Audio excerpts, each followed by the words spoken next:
This is code.org. Let's see what we're doing. All right, so for users with 30 minutes or less, tell them to pick one activity. For others, tell them all activities are for them to try.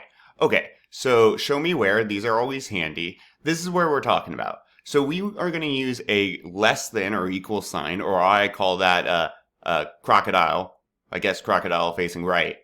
Crocodile. Anyways, to replace the true value in the if statement like this. So let me find this if statement. Yep.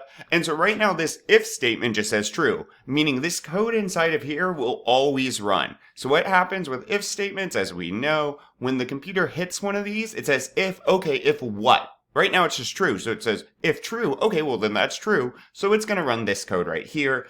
And it skips the else because this is true. Now we can have other values in here. So rather than true, we want an if statement that says if time is greater than or equal to 30.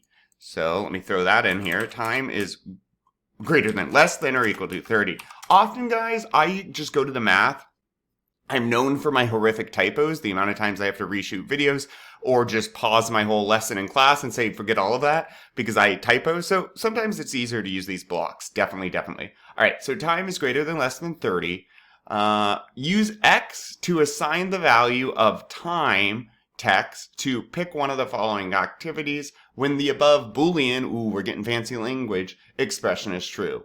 What the heck, Boolean? They're talking about this. So anything in code that's evaluated, wow, you can't read that at all now, to true or false is a Boolean value. It's a fancy way to say true or false. So time is less than or equal to 30. That's a true or false statement. Your time is less than 30 or equal to 30, or it's not, true or false. So every time this evaluates to true, what do they want? Pick one of the following activities. We're actually putting this slash in because that's a new line character in code. So I just copied it, Control-C or Command-C if you're on a Mac, and paste. It doesn't like that I did these extra quotes, so let me try to murder them off. Cool. All right. Now, if other than that, in the else section, assign the value time text. Here are 3 activities for you to try. Again, I'm just going to copy this. This time I'm going to make sure to delete these quotey things first and hit paste.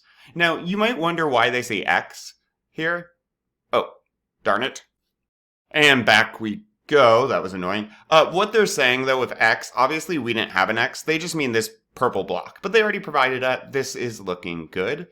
Test your code. So we should be able to run this. And what's our variable here? Time. So how much time do you spend?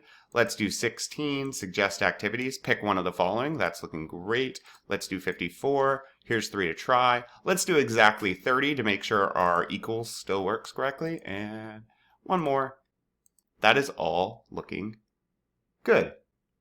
Cool. Onward.